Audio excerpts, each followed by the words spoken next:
नमो अखण्डमण्डलाकारं व्याप्तं येन चराचरं तत्पदं दर्शितं येन तस्मै श्रीगुरवे नमः। गुरुर्ब्रह्मा गुरुर्विष्णु गुरुर्देवो महेश्वर गुरुर्साक्षात् परब्रह्म तस्मै श्रीगुरवे नमः। संसारवृक्षमारूढा पतन्ति नरकार्णवे येन धृतमिदं विश्वं तस्मै श्रीगुरवे नमः। ध्यानमूलं गुरोर्मूर्ति पूजामूलं गुरोर्पदं मन्त्रमूलं गुरोर्वाक्यं मोक्षमूलं गुरोर्कृपां ब्रह्मानन्दं परमसुखदं केवलं ज्ञानमूर्तिं द्वन्द्वातीतं गगनसदृशं तत्त्वमस्यादिलक्ष्यम् एकं नित्यं विमलमचलं सर्वदा साक्षिभूतं भावातीतं त्रिगुणरहितं सद्गुरुं तं नमामि सद्गुरुं तं स्मरामि सद्गुरुं तं भजामि। नमो ब्रह्मण्यदेवाय गोब्राह्मणहिताय च जगद्विताय श्रीकृष्णाय गोविन्दाय नमो नमः। मूकं करोति वाचालं पंगुं लंघयते गिरिं यत्कृपातमहं वन्दे परमानन्दमाधवं। नमो श्री ब्रह्म विद्यां योगशास्त्रे नमः श्री गुरुचरणकमलेभ्यो नमः श्री कृष्णाय नमः।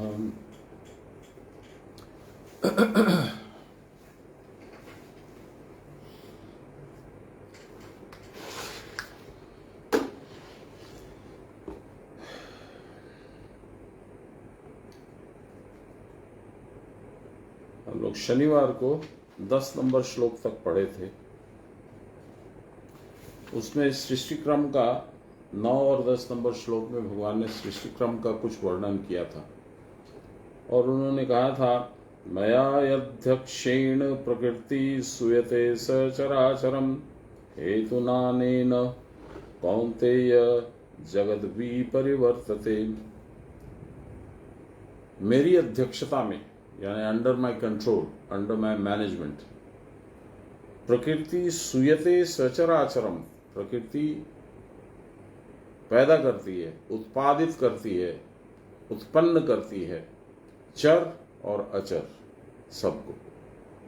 इसका और कोई हेतु नहीं है। इन सब लोगों का, आपका, मेरा, पहाड़, पत्थर, नदी, जल, इन सब का और कोई हेतु नहीं, और कोई कारण नहीं। आज के श्लोक में बोल रहे हैं भगवान, 11वां नंबर श्लोक है अवजानन्ति मां मूढ़ा मानुषीं तनुमाश्रितं परम भाव जानन्तो मय मम भूत महेश्वरम। मेरे सर्वभूतों के महेश्वर, महा ईश्वर, महेश्वर परम भाव को नहीं जानकर मूढ़ लोग जो संसारासक्त हैं, जिनको दिमाग संसार में लगा हुआ है, मनुष्य देहधारी मुझको अवज्ञा करते हैं, समझते हैं कि मैं मनुष्य देहधारी हूं और इसलिए मेरे को इग्नोर करते हैं। चश्मा गंदा हो रखा है।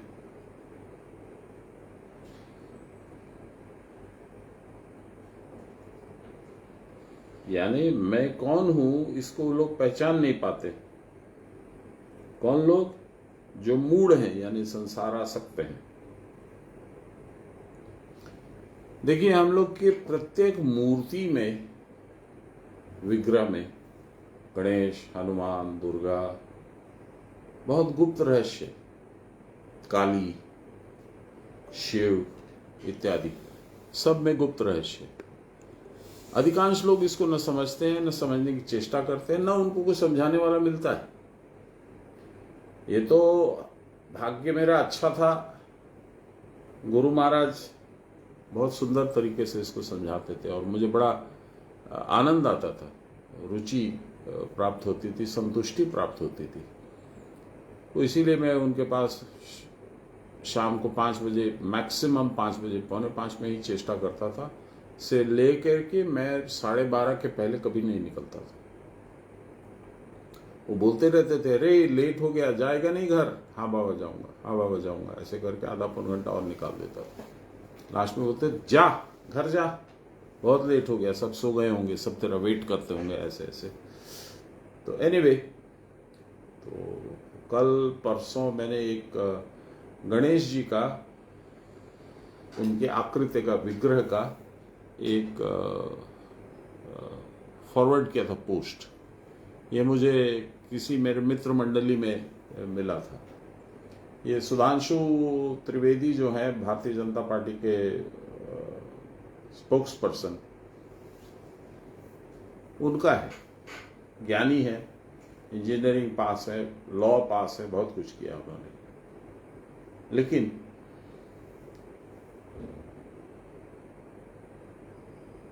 क्रिया योग की दृष्टि से कुछ कुछ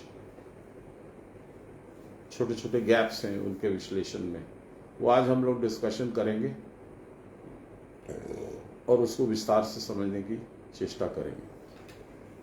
अभी ये श्लोक पढ़ लेते हैं, छोटा सा है, तब तक और लोग आ जाते हैं, फिर हम लोग बात करेंगे। भगवान कहते हैं, मूर्खों ने ये विशेष स्थिर कर लिया है कि मैं मनुष्य हूं। इलारी बाबा बोल रहे हैं, मेरा जो परम भाव अर्थात क्रिया की स्थिति है और अवस्था, उसको नहीं जानकर मैं परम पदार्थ ब्रह्म स्वरूप हूं, न मेरा नाश है न जन्म, ये वो नहीं जानते। प्राण चंचल होकर ही देहादि रूप में परिणाम को प्राप्त हो रहा है। अतएव प्राण के कार्य देहेंद्रिय आदियों का स्वभाव भी अत्यंत चंचल है। इस चंचल स्वभाव के कारण देहेंद्रिय आदियों में नाना प्रकार के विकार और नाना परिणाम उत्पन्न हो रहे हैं। जिस उत्स मतलब होता है फाउंटेन हेड, जहां से स्रोत, जिसको हिंदी में कहेंगे स्रोत, जहां से निकलता है कुछ, नदी निकलती है, उसको उत्स कहते हैं। जिस उत्स से प्राण का यह प्रवाह बहिर्मुख फूट निकलता है, उस उत्स का केंद्र अत्यंत स्थिर और चिर और निर्मल है। अत्यंत स्थिर और चिर निर्मल है, स्वयं ब्रह्म। यह परम स्थिर अवस्था ही आत्मा का परम भाव या परम स्वरूप है और इस अवस्था का आरंभ या नाश नहीं। इसीलिए बाबा बराबर बोलते थे, हमरा स्थिरोत्तर पूजो करी। इसी भाव की पूजा हम लोग करते हैं। हम लोग को इसी में समागम होना है, इसी में मिल जाना है, इसी के साथ एक हो जाना है। इसको कोई पकड़ या जान नहीं सकता, इस भाव को, परंतु इससे उत्पन्न प्राण का वेग नाना प्रकार के आकारों में अपने को प्रकट करके जगत व्यापार को संपन्न करता है।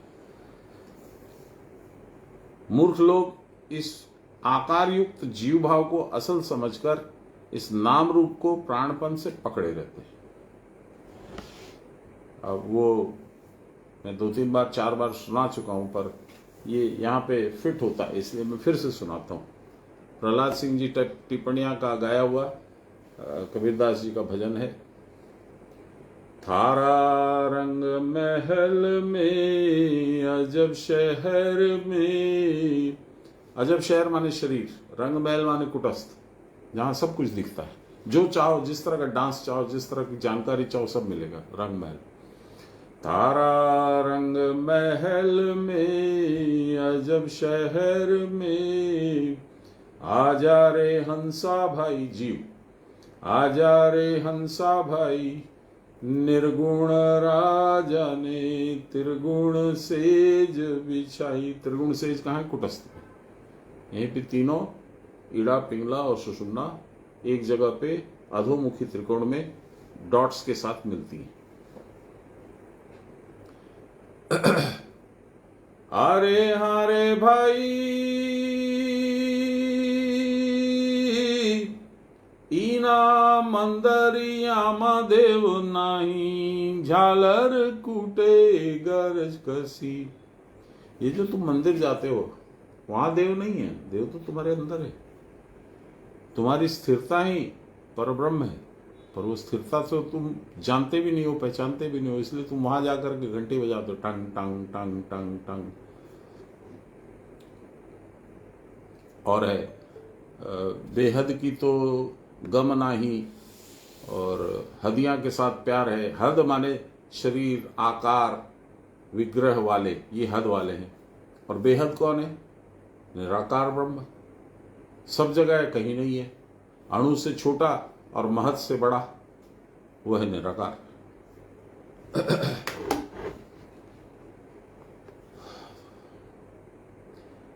तो इस उत्स से, इस स्थिरता से, इस परब्रह्म से प्राण का वेग निकलकर सारे संसार की रचना करते हुए आपको भ्रमित करके रखता है। मूर्ख लोग इस आकार युक्त जीव भाव को असल समझकर इस नाम रूप को प्राण से पकड़े रहते, प्राणपण से। मैं तो हनुमान जी का भक्त हूं, मैं तो शिव जी का भक्त हूं, मैं तो फलाने का भक्त हूं। इन नाम रूप को पकड़ के रखते, मानो इस नाम रूप के न रहने से कुछ भी नहीं रहेगा। शिशु, ये लोग पढ़ चुके कल, कोई बात नहीं, शनिवार को फिर से हो गया, कोई बात नहीं, रिवाइज हो गया।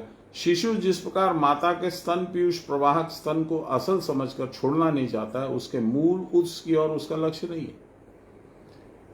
उसी प्रकार जीव अपने मूल अव्यक्त उत्स की धारणा नहीं कर सकता है। परब्रह्म की धारणा कैसे करेगा?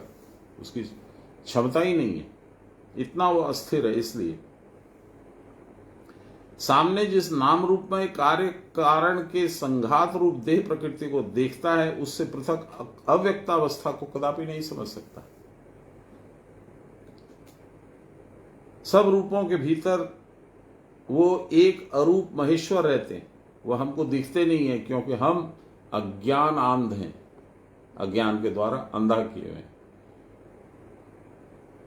अज्ञान तिमिरांधस्य ज्ञानांजनशलाकया चक्षुरुन्मीलितं येन तस्मै श्री गुरुवे नमः।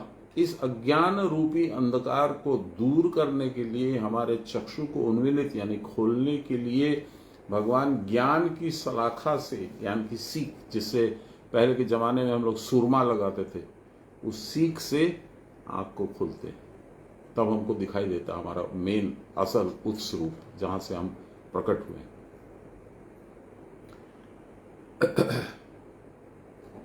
क्रिया के द्वारा क्रिया की परावस्था की परिस्थिति समझ लेने पर जान पड़ता है कि वही हमारा मैं है, वही परम पदार्थ ब्रह्म रूप आत्मा है। उसका जन्म भी नहीं है, विनाश भी नहीं।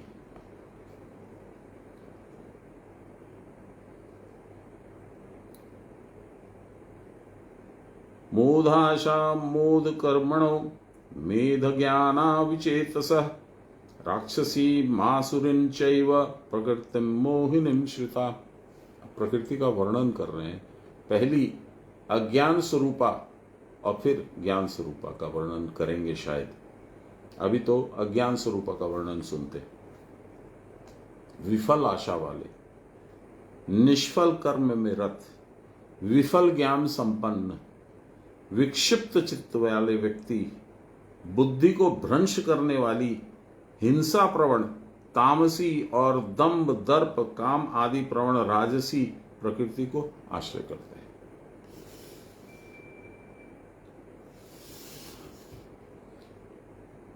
मूढ़ाशा, विफल आशा। बाबा का डिस्क्रिप्शन हम लोग पढ़ेंगे।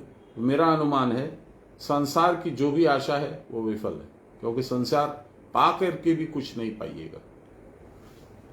मोद कर्मणा, क्या कर्म करते हैं? जब तक ब्रह्म को प्राप्त नहीं कर पाए तो वो कर्म का लाभ क्या है? फिर मोद ज्ञाना, मैं फिजिक्स जानता हूं, केमिस्ट्री जानता हूं, एस्ट्रोफिजिक्स जानता हूं, एस्ट्रोलॉजी जानता हूं, वास्तुशास्त्र जानता हूं, सो लाभ क्या है? तुम जिसको जानना चाहिए उसको नहीं जानते हो, पर ब्रह्म परमेश्वर को तुम नहीं जानते हो, इसलिए ये जो तुम्हारा जानना है ये बेकार है, ये जो तुम्हारा ज्ञान है वो विफल है। इसीलिए विफल शब्द का, निष्फल शब्द का प्रयोग किया है बाबा ने। विचेतसा, जिसका चित्त यहां से वहां, वहां से वहां, वहां से वहां बंदर के जैसे उछलता है। नाचत मन मरकट की नाही, मरकट माने बंदर, नाचत मन चित्त मरकट की नाई, बंदर के जैसे नाचता है, कभी चढ़ जाता है, कभी उतर जाता है, कभी उधर भाग जाता है। बुद्धि को भ्रंश करने वाली राजसी और तामसी प्रकृति को आश्रय करते हैं ऐसे लोग, मुझे न जान करके। जो लोग मुझे नहीं जानते वो क्या करेंगे? वो संसार चाहेंगे, मुझे बहुत पैसा हो जाए, मुझे बहुत संपत्ति हो जाए, बहुत प्रेस्टीज हो जाए, प्रतिष्ठा हो जाए, मान हो, सम्मान हो। क्या लीजिएगा मान सम्मान लेकर के? जिनको बहुत मान सम्मान मिला वो कहां है अब? चलिए आध्यात्मिक व्याख्या। वह नष्ट कर्मा है जो आत्मा में रहकर कुटस्थ का दर्शन नहीं करता। लीजिए आ गया ना। आंखों से देखता है, अन्य वस्तु में लोभ करता है, संसार की तरफ देखता है, उधर की लोभ करता है, क्रिया नहीं करता, धृष्टता करता है। कुटस्थ ही पुरुष ज्योति ही प्रकृति है, जो अत्यंत संसारासक्त तथा धूर्त हैं। उनमें से कोई कोई मुझको पाने की आशा करते हैं। उनकी धारणा है कि वे चाहे जितना भी कुकर्म करें या अन्यान्य जीवों के प्रति जितना भी निर्मम व्यवहार करें, वे जो प्रतिदिन थोड़ा सा जप कर लेते हैं या भगवान की प्रतिमा के सामने कुछ भोग लगा डालते हैं, उसी के जोर से अपने कलुषित कर्म जनित यमदंड को फांकी दे सकेंगे। देखिए शब्दावली देखिए, लेकिन शैली देखिए। परंतु वे तो यही नहीं जानते कि यमराज उनके कर्मचारी नहीं है, जो किसी प्रकार प्रभु की खुशामद से संतुष्ट होकर अपने कर्तव्य संपादन से विमुख हो जाएंगे। यमराज तो ऐसे हैं कि शिवजी से भी तर्क वितर्क कर गए थे कि नहीं मेरा ड्यूटी है, आपने ही ये नियम बनाया, मैं तो इनको ले जाऊंगा मार्कंडेय ऋषि को। सावित्री सत्यवान के किस्से में भी पूरा इसी तरह का है।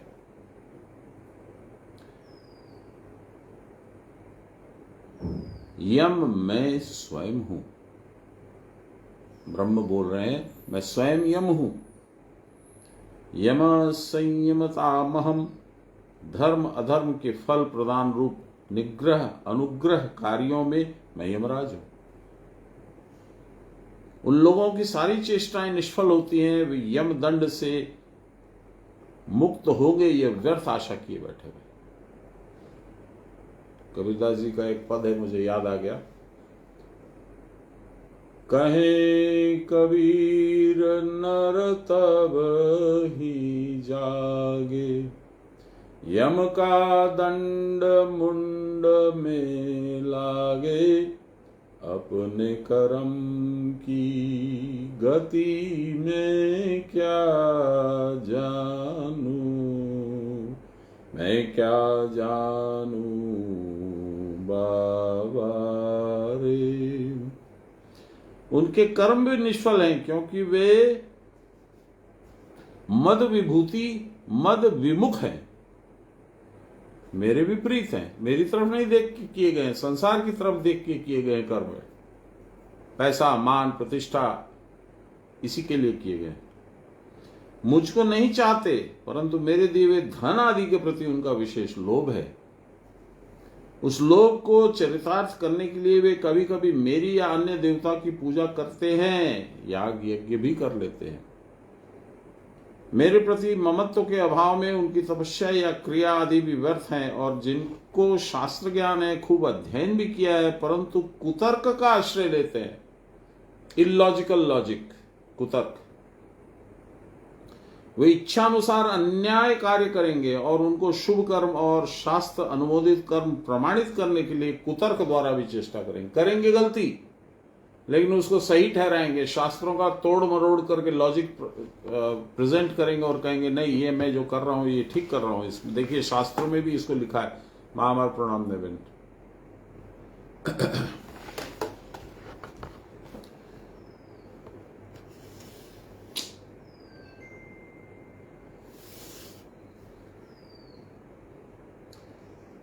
ऐसे लोगों का परिणाम एंड बड़ा शोकपूर्ण होता है, मिजरेबल। उनका भविष्य अत्यंत ही अंधकारमय होता है, डार्क फ्यूचर। यदि उनसे कहा जाए कि अमुक स्थान में एक अच्छे साधु महात्मा आए हैं, तो वह सुनकर वे प्रमाणित करने की चेष्टा करेंगे कि वह पुरुष साधु या भगवत भक्त नहीं है।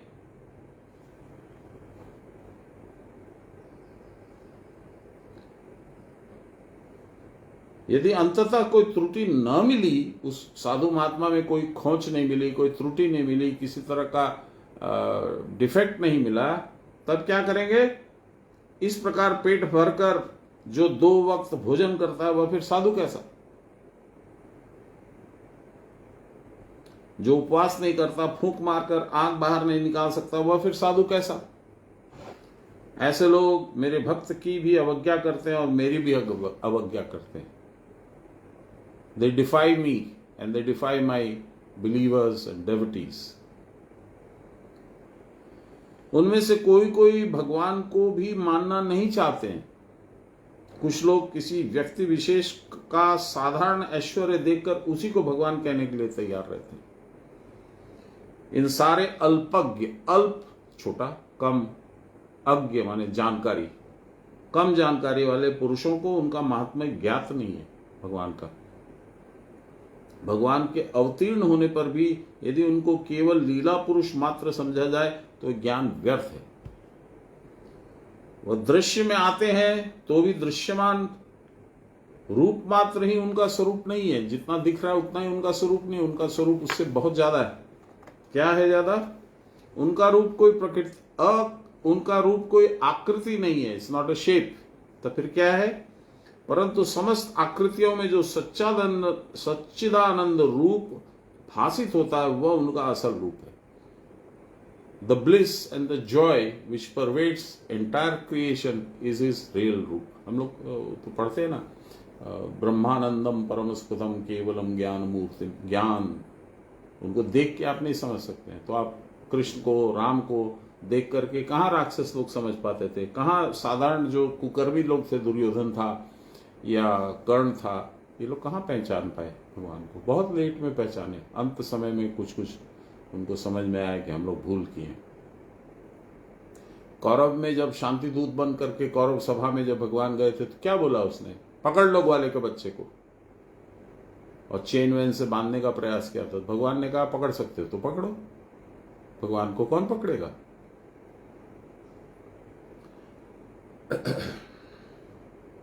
जो लोग अपने भीतर इस सच्चिदानंद रूप से अवगत होते हैं, वह भी तद्रूप हो जाते हैं। आप अपने अंदर ही उनका इस सत्य चित्त आनंद रूप यदि पा सकें, उसको खोज सकें, उससे अवगत हो सकें, if you are aware of this his presence in your body, तो फिर आप वैसे ही हो जाएंगे। जो अपने भीतर, जो लोग देह के सिवा और कुछ देख ही नहीं पाते हैं, देह के भीतर जो कुटस्थ ब्रह्म और उसकी ज्योति सदा विकीर्ण हो रही है, it's radiating light all the time, उसको देखने या समझने की चेष्टा नहीं करते।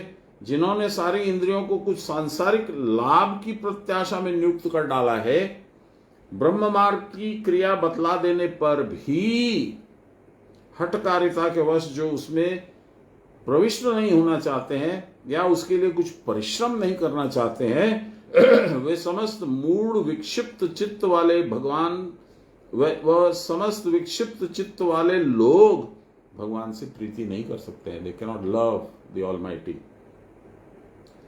उनको राक्षस या असुर ही जानना चाहिए।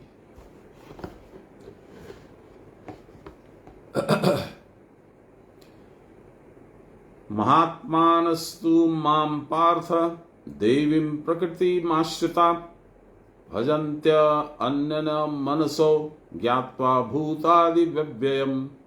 अब देखिए, पहले अभी अज्ञान वाली प्रकृति का वर्णन दिया भगवान ने 12 नंबर श्लोक में। मोघाशा मोघ कर्मणो मोघ ज्ञाना विचेतस राक्षसी आसुरी संचैव प्रकृति मोहिनी श्रुता। मोह लेने वाली मेरी प्रकृति, उसको समझो। अब बता रहे हैं, हे पार्थ, दैवी प्रकृति आश्रय करने वाले महात्मा लोग, किंतु अनन्य चित्त होकर, there is no other thing that exist, no other attractions, no other diversions, nothing. मैं सिर्फ भगवान के ऊपर मेरा ध्यान केंद्रित करता हूं। अनन्य चित्त होकर भूतों के आदि, जहां से भूत निकले भगवान स्वयं, अविनाशी, जिनका कभी नाश नहीं होता है, ऐसा मुझको जानकर मेरा भजन करते। आध्यात्मिक व्याख्या। जिसको इस प्रकार का ज्ञान होकर यह सर्वम ब्रह्ममय जगत है और मैं ब्रह्म में प्रकृति अर्थात पंच तत्व की क्रिया, इसका ही आश्रय लेकर रहते हैं, समस्त भूत और उसके आदि जो ब्रह्म है ना, अर्थात षट चक्र अविनाशी को जानकर उत्तम रीति से पंच तत्व की क्रिया करके, जिन्होंने देह आदि रूप प्रकृति के माया आवरण को हटाकर यथार्थ मैं का दर्शन किया है। इतनी सुंदर बात बोलते हैं बाबा, अद्भुत। सामान्य चीज बोल रहे हैं, लेकिन इतने सुंदर तरीके से बोल रहे हैं, क्या बोलूंगे। उत्तम रीति से पंच तत्व की क्रिया करके, जिन्होंने देह आदि रूप प्रकृति के माया आवरण को हटाकर यथार्थ मैं को दर्शन किया है, समझ लिया है, वे ही महात्मा है। वे समस्त महात्मा लोग सारात्सर पर ब्रह्म को आश्रय करके रहते। सारात्सर, द एसेंस ऑफ एवरीथिंग, सार अत सर, सबका आश्रय, एसेंस। और वे सर्व जीवों के परम आश्रय से विच्युत न होना पड़े, उनसे अलग न हो जाऊं, इसके लिए उनकी दैवी प्रकृति का आश्रय लेते हैं। ज्ञान प्रदायिनी।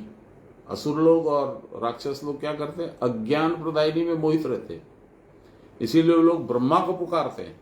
आप देखिएगा किसी भी सीरियल में, टीवी में, पिक्चर में, ओम ब्रह्मदेवाय नमः, ब्रह्मदेवाय नमः, ब्रह्मदेवाय नमः। जो साधु होगा वो प्रणव का जाप करेगा, शिव का जाप करेगा।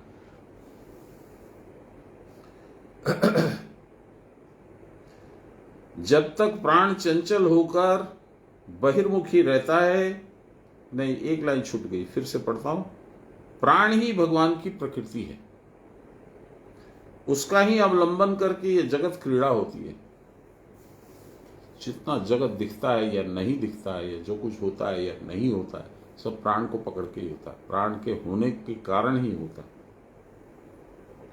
जब तक प्राण चंचल होकर बहिर्मुखी रहता है, तभी तक रज तम से अभिभूत होकर राक्षसी और आसुरी भाव में मन को अनुप्राणित करते रहता है। इसीलिए चंडी में शुंभ और निशुंभ, शुंभ माने श्वास, निशुंभ माने निश्वास।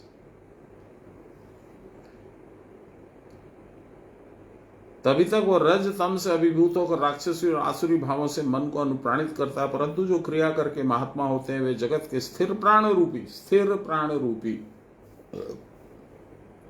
आदि कारण का आश्रय करके रहते हैं भगवान। यही दैवी प्रकृति है। यह स्थिर प्राणी आत्मा है। श्रद्धा के साथ षट चक्र में क्रिया करने पर षट चक्र स्थित महाशक्ति उद्भूत होती है। यही अविनाशी ब्रह्म है।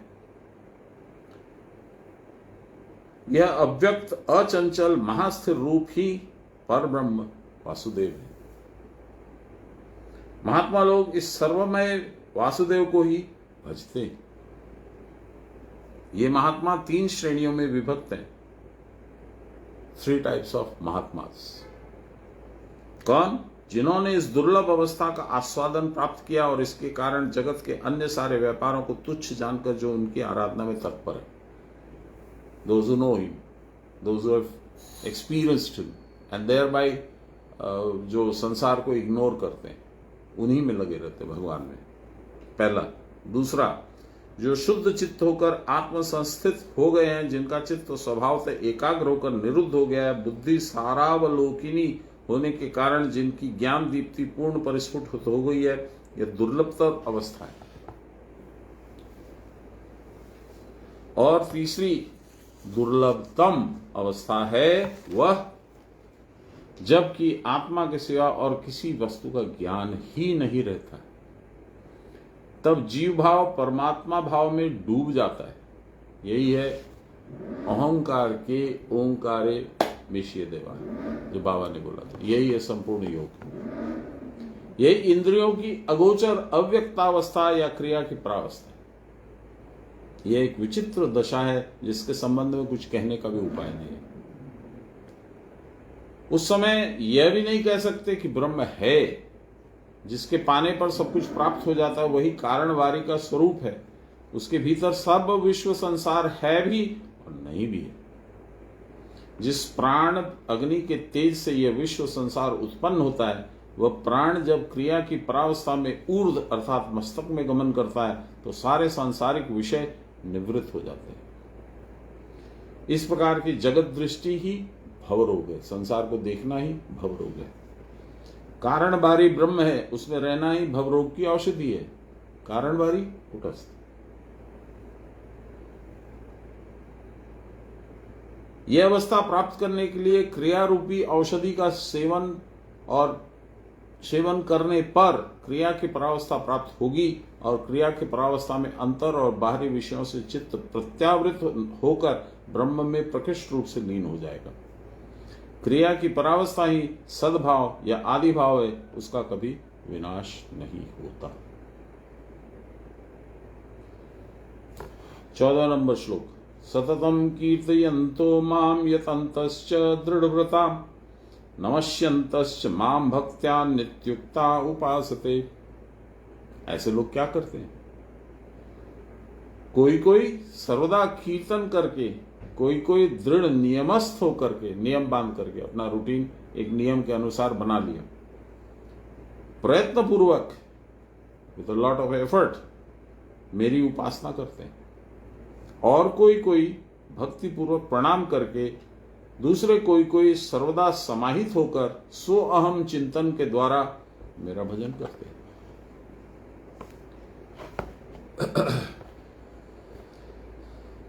आध्यात्मिक व्याख्या लहरी महाशय। मेरा ही कीर्तन अर्थात क्रिया। लहरी बाबा कीर्तन नहीं समझते, क्रिया। और पाप मतलब संसार को देखना, भगवान को या कुटस्थ को नहीं देखना। पुण्य मतलब कुटस्थ में रहना और उसको देखते रहना। ये उनकी व्याख्या है। फिर से पढ़ते हैं। मेरा ही कीर्तन अर्थात क्रिया आंख कान बंद करके खूब मजबूत होकर मुझको ओंकार क्रिया के द्वारा नमस्कार करता है। गुरुवाक्य में विश्वास करके सदा अटका रहता है, ऊर्ध्व में बैठकर। आप लोगों को एक वो भजन मालूम है, जगजीत ने गाया था। कृष्ण जिनका नाम है, गोकुल जिनका धाम है, ऐसे श्री भगवान को, ऐसे श्री भगवान को बारंबार प्रणाम है, बारंबार प्रणाम है। हर संग में बाबा मुझसे ये गाने से समाप्ति करवाते थे। उसके बाद में हम लोग का हरी लूट वगैरह होता था। ये गाना लास्ट बोले, नहीं रे स्टार्ट कर, कृष्ण जी इनका नाम है, स्टार्ट कर दे। जी बाबा। तो एक बार मैंने उनको पूछा कि बाबा इस गाने को आप इतना पसंद क्यों करते हो और इसी से समाप्ति क्यों करते हो, इसी से पूर्णाहुति क्यों करते हैं? बोला तो बुझते पार लेना है? बोला नहीं बाबा आप बताइएगा तब तो समझेंगे। बोले एटा ओंकार क्रिया तार एटा द्योतक सेकेंड क्रिया আর এটা করলেই হৃদয় গ্রন্থি ছিন্ন হয়, সেই জন্য এটা অন্তিম, এরপরে তার কিছুই নেই। তুমি তো ভগবানের সঙ্গে এক হয়ে যাবে, তখন আর কে ভগবান কে তুমি কিচ্ছু বোঝা যাবে না। ये जो कह रहे हैं ना बार बार उर्दू में बैठकर ओंकार क्रिया के द्वारा नमस्कार करता है, इसीलिए मुझे ये याद आ गया बाबा से जो मेरी 2 मिनट की चर्चा हुई थी इस विषय पे।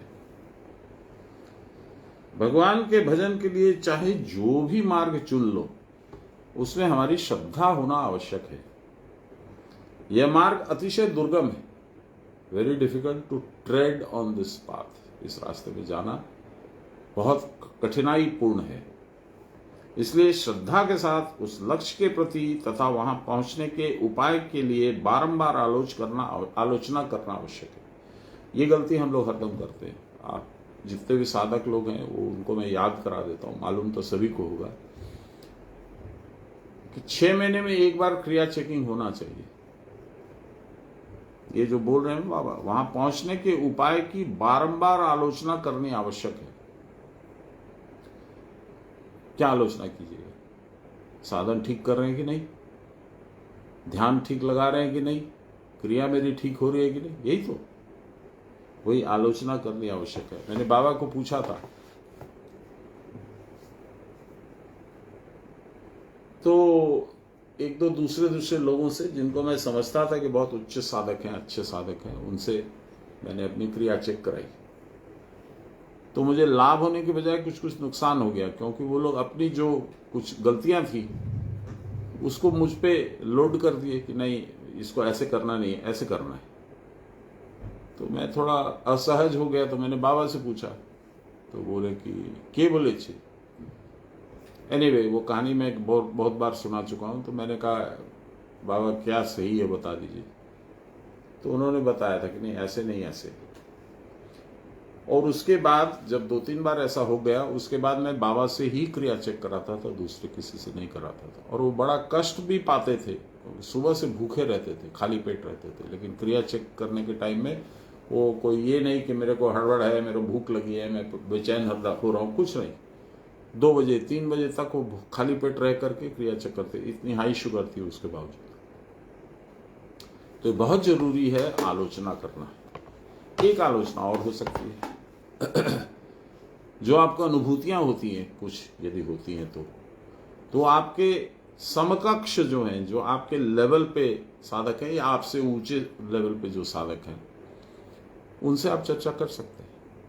सारा कुछ बोलना जरूरी नहीं है, जो आपके मन में डाउट है वो चर्चा कर सकते हैं। तो ये बौद्धिक आलोचना हुई। और वो क्रिया चेकिंग जो है वो शारीरिक चेकिंग भी है, बौद्धिक चेकिंग भी है, मानसिक चेकिंग भी है, तीनों ही।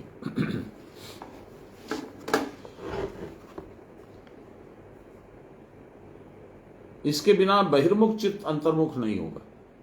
यदि ये दोनों काम नहीं करेंगे, श्रद्धा और आलोचना करके अपने क्रिया को सुधार करना, इसके बिना अंतर्मुख नहीं होगा मन, क्योंकि हरदम हम लोग बहिर्मुखी हैं।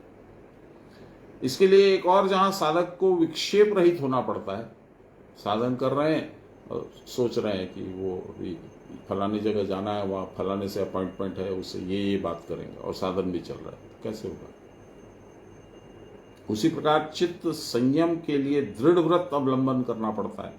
वाणी के द्वारा बारंबार भगवत चिंतन संबंधी आलोचना निश्चय ही बहुत अच्छी होती है, परंतु वह साधना बहिरंग है।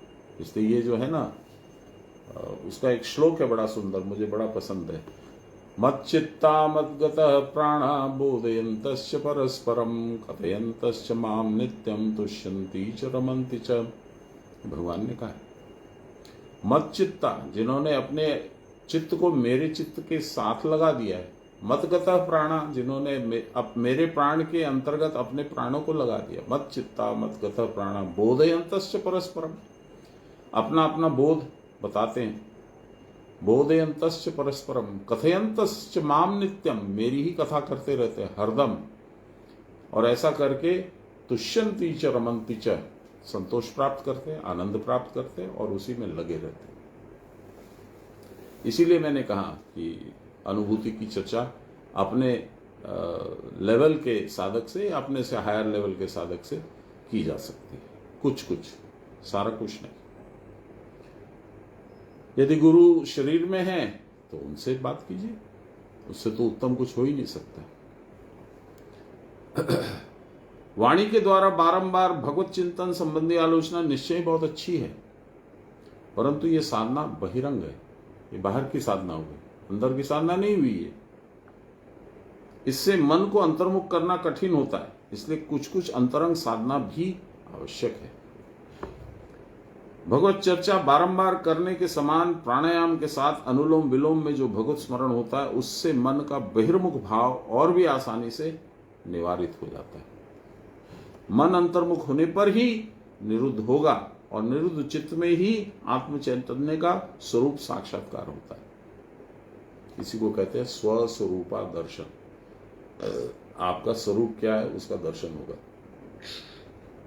इस अवस्था की प्राप्ति के लिए प्रणत होना पड़ेगा, प्रकृष्ट रूप में नत, यानी भगवान के सामने सरेंडर करना पड़ेगा।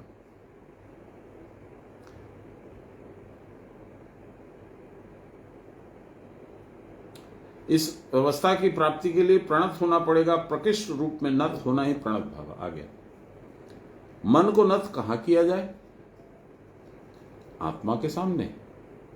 इस प्रकार प्रणत चित्त ही आत्मा में अवस्थान करने में समर्थ होता है। उपासना का अर्थ और उद्देश्य भी यही है, उपासना। उप माने करीब, आसन माने बैठना। देखिए, एक श्लोक है जो हम लोग कभी कभी शकुंतला के यहाँ जब गीता पाठ होता था तब हम लोग कभी कभी पाठ करते थे। इस श्लोक को हम लोग 2 बार 3 बार बोलते थे। श्री कृष्णाय वासुदेवाय हरये परमात्मने नमः, प्रणत क्लेश नाशाय गोविंदाय नमो नमः। श्री कृष्णाय वासुदेवाय, वासुदेव माने जो हर अणु में भी प्रविष्ट है, विश्वस्य अणु इति वासुदेव, इसलिए विष्णु। श्री कृष्णाय वासुदेवाय हरये परमात्मने नमः, जो सब मेरा दुख क्लेश दुष्कृति दुष्विचार सबका हरण कर ले, ऐसे परमात्मा है। प्रणत क्लेश नाशाय, जो उनके सामने झुकते हैं उनका क्लेश हर लेते हैं, क्योंकि ये दुष्कृतियां सब हट गई तो क्लेश कहां? मेरा मैं ही जब चला गया तो फिर दुख किसको होगा? हरत क्लेश नाशाय गोविंदाय नमो नमः। गो इंद्रियां, बिंद बिंदु, ऐसे रूप में आप रहते हैं। इससे मुझे याद आया गणेश। अभी 2-3 दिन पहले हम लोगों ने मैंने एक पोस्ट किया था गणेश के ऊपर में। इनका क्या नाम है, इनका बीजेपी के स्पोक्स पर्सन है सुधांशु त्रिवेदी।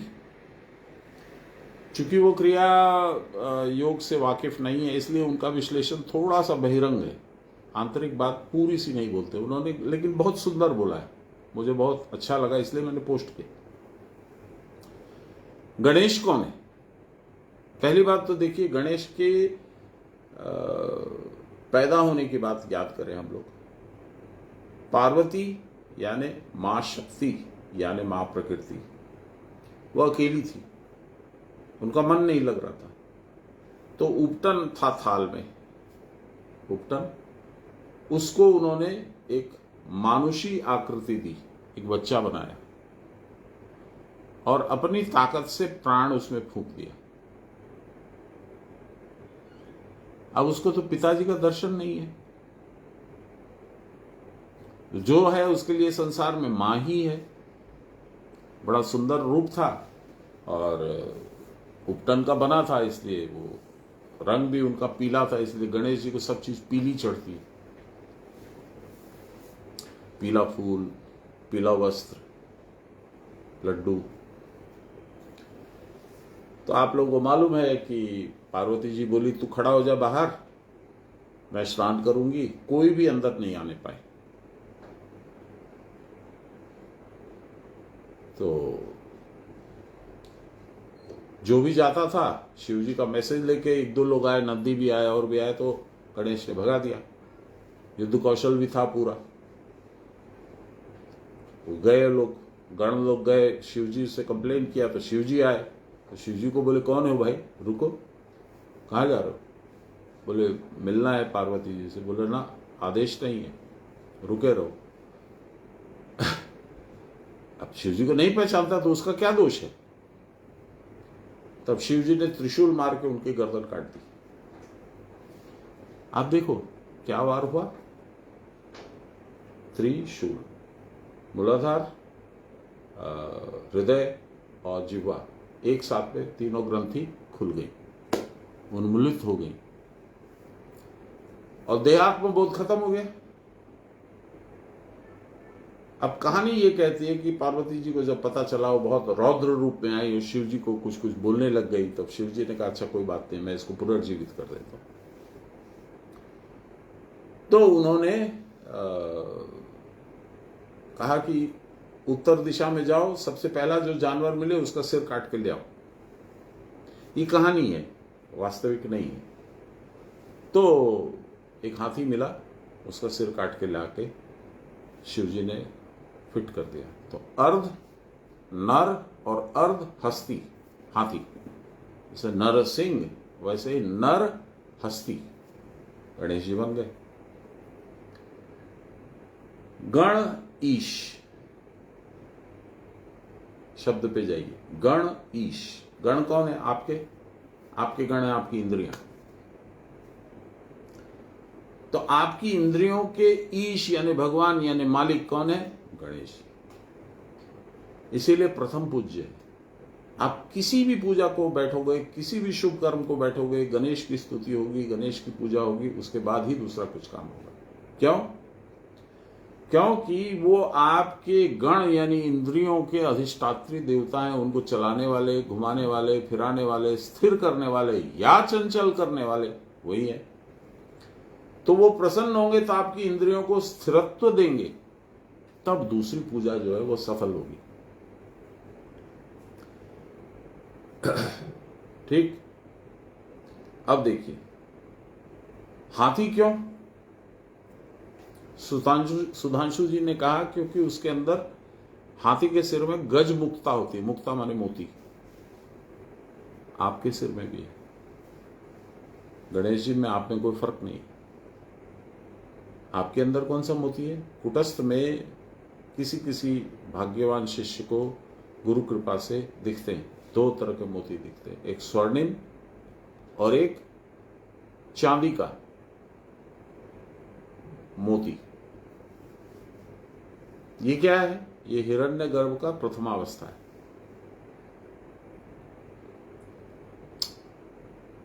अब देखिए उनकी सूंड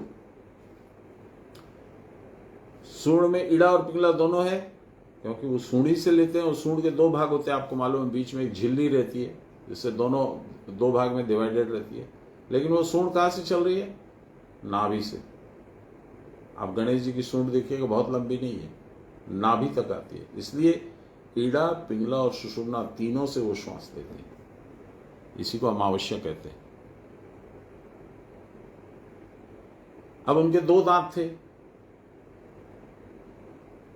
फिर एक ओकेजन पे परशुराम जी आए, घुसना चाहे माता से मिलने के लिए, उन्होंने रोक दिया। पहचानते नहीं थे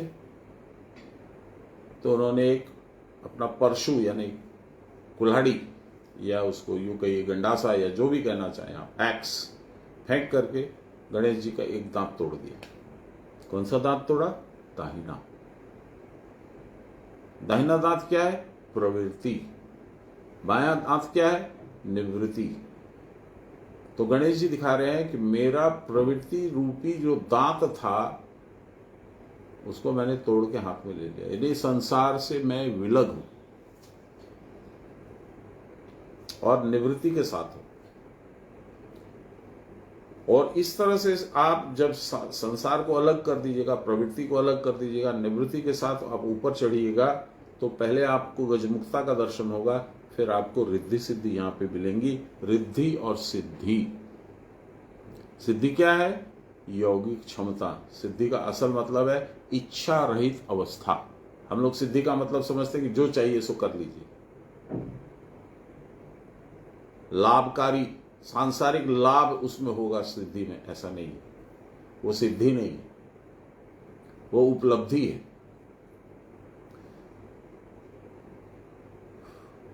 अब बताइए, गणेश जी की सूंड इधर होती है कि इधर होती है? यानी यदि वो मुड़ी हुई है दाहिनी तरफ तो वो प्रवृत्ति पक्षीय है, वो सांसारी लोग कहते हैं बड़ी शुभ है, क्योंकि संसार का फल वो देती है। वैसी मूर्ति उनके लिए शुभ होती है, पर जो साधु होते हैं, योगी होते हैं, उनके लिए बाईं और मुड़ी हुई सूंड ज्यादा शुभ होती है, क्योंकि वो निवृत्ति साइड में ले जाती है। तो ये है गणेश जी की पूरी कहानी। अष्टविनायक क्यों है उन्होंने बताया, पर वो शायद उनको उतना नॉलेज नहीं होगा, बड़े ज्ञानी हैं, इसलिए मैं उनकी तुलना में बिल्कुल भी उतना ज्ञान नहीं रखता हूं, पर उनको चक्रों का ज्ञान नहीं है। देखिए, हम लोग के 5 चक्र तो आज्ञा चक्र से नीचे हैं, छठा है आज्ञा चक्र, और आज्ञा चक्र और ब्रह्मरंध्र के बीच में 2 चक्र और हैं। यहाँ पे बाबा ने विशेष उसका परिचय नहीं दिया था। एक है ललना चक्र, एक है सप्तम चक्र। तो कितना हो गया?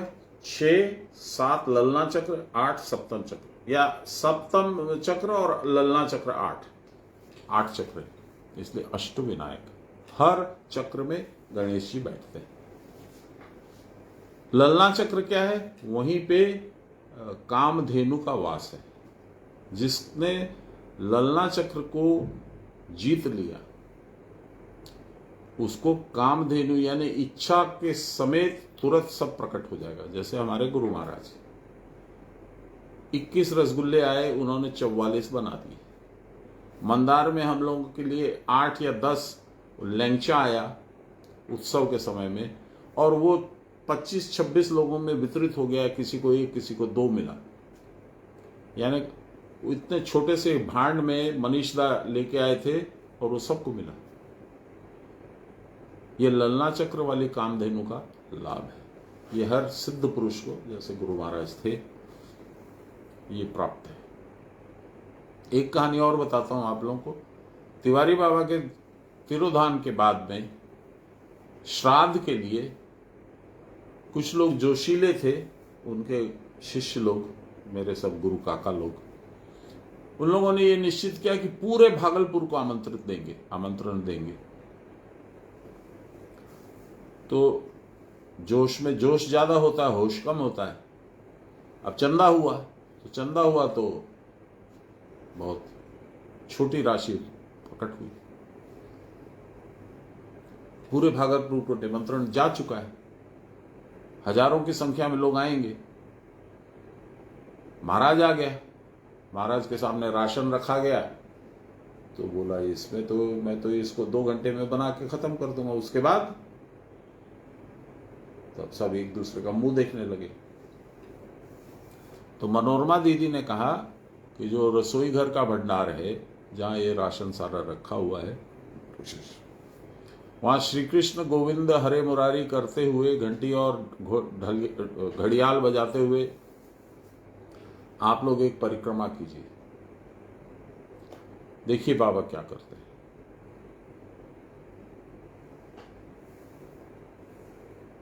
पूरा भागलपुर 2 दिन तक खाया, जो आए। उसके बाद भी राशन बचा हुआ था।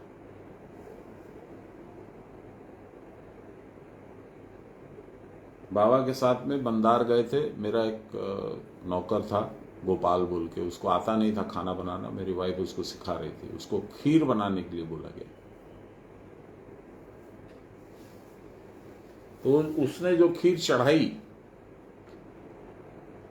मेरे को याद है, मेरे सामने, मेरी आंखों के सामने हुआ था। उसने जो खीर चढ़ाई तो छोटी कम थी, तो मेरी वाइफ ने कहा इसको और बढ़ाओ भाई, इससे क्या होगा। भाई साहब 2 दिन तक हम लोग खीर खाते रहे, कम नहीं हुई। 2 बार 3 बार 2 प्याली 3 प्याली सब कर कर खीर खाते रहे, और इतना स्वाद बना, वो लहरी माशा के भोग भी लग गया था। ये ललना चक्र वाली कामधेनु का काम, ये जो जानते हैं वो जानते हैं, जो नहीं जानते, इसीलिए अष्टविनायक। चलिए आगे बढ़ते हैं।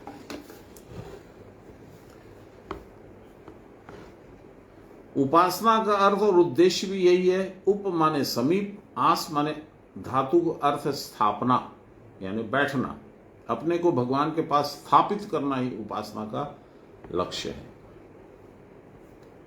इस प्रकार प्रणत होने का उपाय है गुरु उपदिष्ट ओंकार क्रिया। इस ओंकार क्रिया की साधना से हृदय ग्रंथि छिन्न हो सकती है। अभी मैंने आपको बताया, बाबा बताया था मुझे, देखिए हो सकती नहीं। इस ओंकार क्रिया से की साधना से हृदय ग्रंथि छिन्न हो जाती है, परम आकाश प्रकाशित होता है, प्राणवायु ऊर्ध्व और मस्तक में स्थिर होकर आत्माकाश में अटक जाती है। योगी लोग योगाभ्यास जनित धारणा के द्वारा कुटस्थ को भेद कर पुरुषोत्तम का ज्ञान प्राप्त करते हैं। क्रिया की परावस्था में ही ब्रह्म स्वरूप का अनुभव होता है। उसमें रहने पर ब्रह्म या आत्मा की सारी शक्तियों का अनुभव होता है। इस प्रकार का अनुभव होते रहने पर प्रत्येक अनुभव में उनकी महिमा का कीर्तन होता है।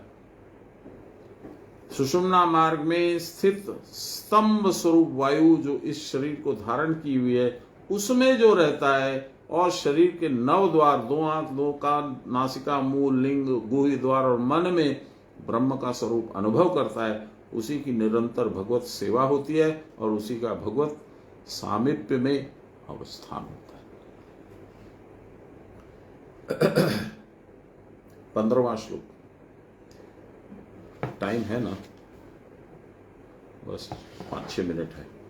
ज्ञान यज्ञेन चाप्यन्ते यजन्तो मामुपासते एकत्वेन पृथक्त्वेन बहुधा विश्वतो मुखम। और कोई ज्ञान रूपी यज्ञ के द्वारा पूजा करते हुए मेरी उपासना करते हैं। तेषाम मध्ये केचित, उनमें से कोई अभेद भावना के द्वारा, पृथक भावना के द्वारा मैं दास हूं और भगवान प्रभु हैं। कोई सर्वात्मक भाव से अनेक प्रकार से शिव, शक्ति, विष्णु आदि नाना रूपों में मेरा भजन करते हैं। ये पूजा पद्धति की बात बता रहे हैं बाबा। तो बहुत लंबा है, इसलिए इसको पढ़ने में आज तो नहीं हो पाएगा। थोड़ा सा मूल पढ़ देता हूं। कोई तो सब कुछ वासुदेव ही हैं, वह जो सर्वात्म दर्शनख्य ज्ञान है, इस ज्ञान रूप यज्ञ के द्वारा मेरी उपासना करते हैं। इस प्रकार ज्ञान यज्ञ के भीतर भी कोई एकमात्र पर ब्रह्म ही है, कृष्ण रूप को नहीं मानते हैं।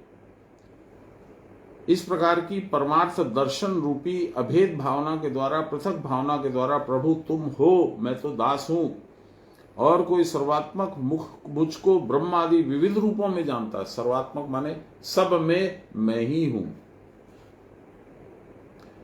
लहरी बाबा की खाली व्याख्या पढ़ लेते, फिर इसको समाप्त करते। देखिए लहरी बाबा की व्याख्या अद्भुत है, वो एकदम टू द पॉइंट है, वो जरा से भी दाएं बाएं नहीं जाते। क्या बोला उन्होंने? कोई योनि मुद्रा और क्रिया दोनों करता है, दोनों ही एक है। अनेक प्रकार की क्रिया, यानी सबका मतलब तो एक ही है।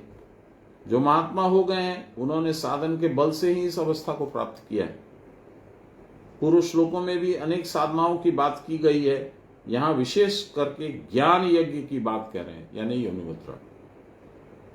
कैसे यज्ञ काल में अग्नि हवि में प्रक्षेप करना पड़ता है और फलस्वरूप अग्नि में सुंदर ज्योति फूट निकलती है, उसी प्रकार आत्मक्रिया रूप जो यज्ञ है उसमें मन और इंद्रियों को हवि रूप में प्रक्षेप करने पर ज्ञानाग्नि प्रज्वलित हो उठती है। इस ज्ञानाग्नि के अनेक रूप है। प्रथमतः निजबोध रूप, मुख्य आत्म साक्षात्कार है, यही स्वरूप स्थिति है। इस अवस्था के उदय होने पर मैं के सिवा और कुछ नहीं रहता। इसको यहीं पे हम लोग रोक देते हैं। श्री कृष्ण गोविंद हरे मुरारे, हे राम नारायण वासुदेव, श्री गुरु चैतन्य हे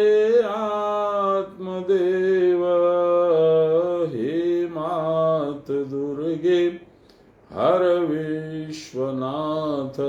सर्वे भवन्तु सुखिनः, सर्वे सन्तु निरामय, सर्वे भद्राणि पश्यन्तु, मा कश्चित् दुःखभाग् भवेत्। असतो मा सद्गमय, तमसो मा ज्योतिर्गमय, मृत्योर्मामृतं गमय, आविराविमहीधि। बोलिए प्रेम से गुरु महाराज की जय, परम गुरुदेव की जय, परात्पर गुरुदेव की जय, परमेष्टि गुरुदेव की जय, गुरु माता की जय। हर हर महादेव। जय गुरु। कल मिलते हैं।